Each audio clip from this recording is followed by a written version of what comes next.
I don't know. I mean, bottom line, I think that's something that we all have to figure out. How do you measure social reputation of a business? It goes in so many areas. Most businesses have dozens of different silos. Most of them still, in my humble opinion, terribly and incorrectly have a separate silo for customer service and marketing, which is probably the biggest mistake that any of them make. And the social environment is what really brings that out, because then they've got a third one called social that isn't communicating with customer service, that isn't communicating with marketing, and it gets even more difficult. So I don't know exactly how they're going to measure that. Obviously, every company is looking at sales, but unfortunately, most companies now look at sales minute to minute, day to day, hour to hour, instead of the way they used to look at sales, which was quarterly, biannually, annually, which is when you can really see a trend. So I think companies can't take their eye off the ball on the long-term outlook and be watching what they're doing quarter by quarter and down the road, so they can basically see how they're perceived in that respect. And then I'd also like to see some measurement device. Everybody's now measurement on exact scores instead of sentiment. And I'd like to see somebody jump into that space, although if you think what Klout's doing is a minefield, let's go there. Yeah, that's the next step. That's very tough, actually. It's because already now, I'm sure Klout has, even if the algorithm is secret, and I think it should remain actually secret. I'm one of the advocates, if not, making it transparent, because then people will just game the system all the time. And you have very clever people who try to game the system already. Sentiment is a next step, because obviously, when you talk about a subject online, you keep talking about it. You could talk about it negatively all the time. You still be very influential about it, but negatively. So it would be interesting for brands, but also to actually locate who are those guys who were talking about before, the haters, to know those guys, to exactly know which are the ones that keep talking about you or a certain topic with a negative spin. This is very important. But semantic analysis of especially tweets and blog entries is very hard to do. Most of the companies who do that just try to find the words like negative words like not, or like some insults, and I won't say them here on stage, but this is not really enough, because the language has way more fabric. You could say something that looks negative, which is actually positive in the opposites. It's kind of hard. I'm sure it's the next step. Now, as to answer your question about the reputation of brands, obviously Klout can already do that to a certain extent, and there will be tools, more and more tools actually trying to do that. You can even think about aggregating Klout scores of all the employees, for instance. It could be some kind of measure. It will never be complete, but the same thing is for us. My Klout score, or my PR index score, to name a competitor, it is only a partial view of who I am. Then when you meet me offline, when you have a drink tonight at a party, and when I have other, I keep talking about this online. I have other interests that I'm not talking about online, because I don't want to like kind of diffuse my message. So it's the same for companies. It's okay if a score, whatever that is partial, as long as you know it's partial. And that's why I also think that the huge shitstorm, sorry for the word, that happened last week, where Klout modified its algorithm, was just like insanely stupid. I mean, at the end of the day, it's just a score, guys. Most of the people were like, I don't care about my score. Like, yeah, and suddenly like half of my Twitter stream, like, I'm gonna delete my account. Yeah, right. Come on, it's just a score. It's like when you grade at school, it's just a score. Okay, it allows you to go to the next year, but that's it. That doesn't mean you are a good or bad guy. I think that gets to a part of the problem. I think companies have to be real careful about focusing too much on sentiment. If they start watching their Klout scores the way some of you guys in this audience are watching your Klout scores, they're not going to be able to operate and do their business. There's the basics of doing business right. Treat your customers well. Look at your products. Introduce new products.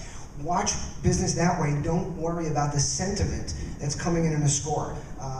It's really, really important, because this is, everybody's looking, in my opinion again, for way too much measurement in way too many places, and not looking at the overall picture and how to treat the customer, how to create great products. Because in the end, if you don't create great products, it doesn't matter what you're doing out there, and it doesn't matter what people are saying. If you create great products and you back it up with great customer service, and you provide value, then all those things are gonna follow along behind it. We still have a question from the audience. Hi guys, my name is Basil Puglisi. I organize a publication called Digital Brand Marketing Education. It's at dbmei.com. We have covered a lot on Klout for the last year. I in particular have been guilty of being absolutely in love with them until I had to respond to emails from our readers who were, challenging the fact that, hey, we spent the last 6 months or a year thinking that we were getting the right people, we were influencing the right people because that's what you were saying with Klout, that's what Klout was displaying. And so my question is, and I was a little critical of this in the article that I did this week, which was, so is the message that you spent, the last 6 months selling marketing to brands, telling them that these were the people that were influential, and now you may have been wrong, and if that's the case, because, you turn around, you have a Klout score of 72, right, and it says that this person is influential on social media. And so there are people out there saying, okay, well, I'm looking for someone who understands social media, understands the space, can engage people, and they have a Klout score of 72. Klout says that they're influential about social media and real estate, right? So this is a good person to invest in. And then the algorithm comes along and drops them down to like 48. Not me, by the way.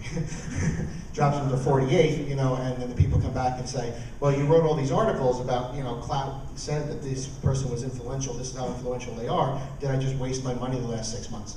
And so the question that I'm hearing, and I guess I'm looking for you, is that, people now are thinking twice, saying, okay, so you change the algorithm, do they invest money and spend money on a metric that you've put out there, and you may come across and say you were wrong again in another 6 months?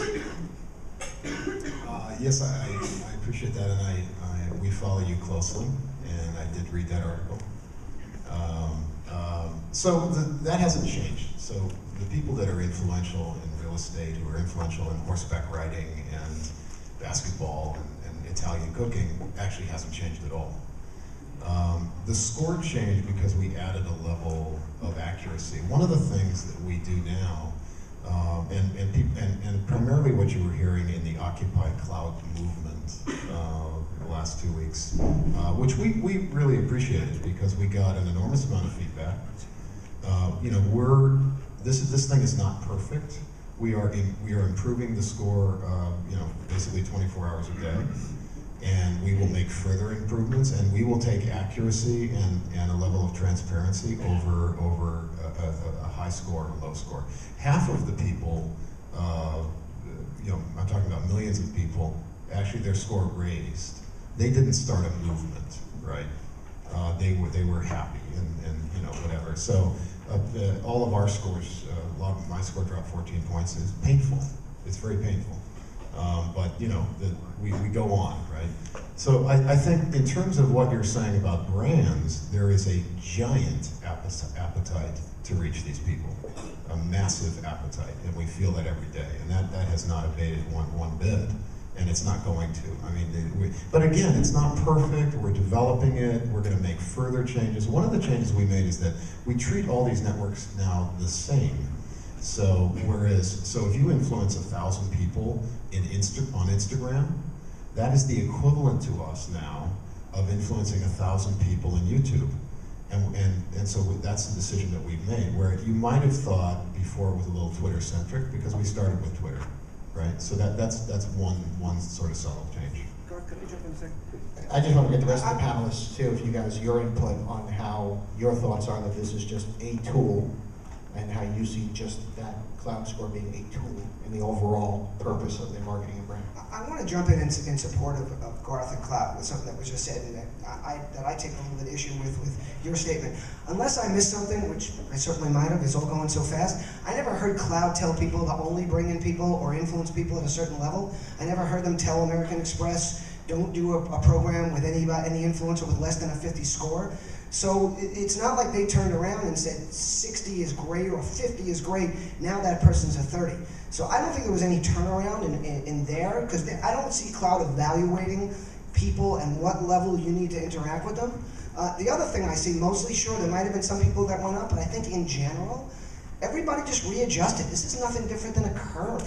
This is nothing different than getting a score on a test, and it's out of 100, and everybody's getting 90s and 95s, and all of a sudden the highest score is 70, and there are people with 60s. So if the first thing I did when I saw my score drop is I went and looked at Peter Shandwick, because I wanted to see what his score was, and I went and looked at Chris Brogan, and I looked at Liz Strauss, and I saw everybody drop down almost identically in percentages as I did or other people, and then I just went on and did my business, because really in the end, who cares?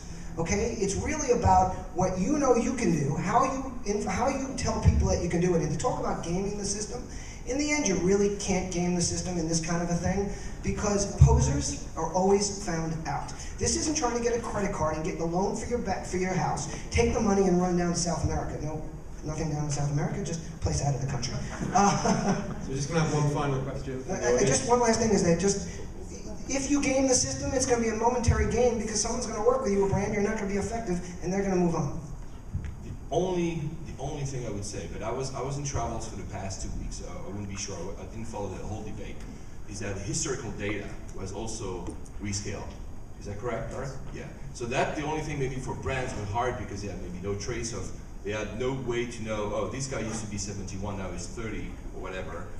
The whole scale was put back into, so there's no historical data, so maybe some brands were, for campaigns, were kind of in the middle of a campaign, they had a hard time actually adjusting. That's the only thing that I would say.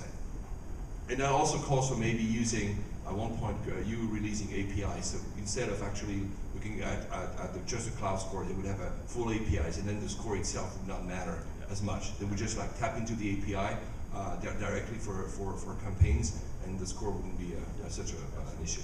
Yeah. So just one final question for the panel wraps up from the audience. Hey guys, Peter Shankman. I'm speaking next, so feel free to give me the same amount of shit I'm about to give you. I'd like to call bullshit, just on the basis of, I think Garth is the only one who's honest here in the respect that he said, when his cloud score dropped, it hurt. A couple of points on that. If the cloud score doesn't matter, as everyone else is saying, why is the number up there? All right, let's establish what a number. If we didn't care about numbers of society, men wouldn't measure their penises and women wouldn't get boob jobs. Let's establish the fact that we care about numbers. Numbers are a relative concept that we can accept. 1 to 100, I'm 70, I'm 40. We get that. We understand that. All right, so let's take it a step further. If the scores are changing, first of all, the first comment after your scores, after you realign the scores, the first comment that someone posted on your blog was, I spent 6 months trying to improve my cloud score. Dude, if you've done that, you don't deserve to breathe. That's number one. Let's not focus on scores. My question to you is, wouldn't you say it's more important, even though no one's ever going to listen because we hear the number and we see the number, isn't it more important to see what people are talking about? If I own a wine store, I don't give a shit that your score's 90 or your score's 40. I want to see if you're talking about 5 very specific types of Cabernet or whatever that only a few people know. That tells me you're intelligent. Isn't that what we should be focusing on as opposed to the number? The number doesn't matter. It's really hard to tell people the number doesn't matter when they see their number drop, even though it's a bullshit number.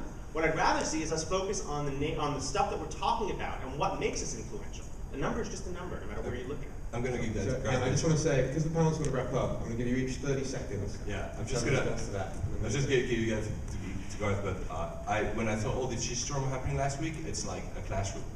It's like, so suddenly the education system decides to regrade all the kids, and say instead of doing A, B, C, D, E, F that you have in the US, we change to 1 to 10, and then people just like whining because what the hell is going on. But at the end of the day, what matters is what are the kids learning. So the same, exactly what you say, what matters is what the people are talking about. I only have 30 seconds, so I'll just say, Peter, we did address a lot of that before you came in the room. So we can talk about it during our session. I think the last question that the other person got up and asked was, is it just a tool? It is, and increasingly we're going to need these types of tools to parse out relativity of who's important, who's not, who's talking about what they're talking about, and that, yes, the number does matter because it gives you a perspective on where are people at in this. There's such a deluge of data that we need sort of barometers to help us check against that. And Klout's one of those barometers, but we need more of those, and we need to keep on pushing the ones. So we care about the score very much, and we take it very seriously, and we think it's amazing and fantastic that people care about it. So from a brand perspective, it's very important. Our belief is that every individual is influential about something, and our goal is to find that out. And so we are very focused on the wine discussion. And we are now giving individuals, millions of people, benefits that they didn't have at no cost to them because of their score. And we think that's amazing and fantastic. So we love that classroom. We love it.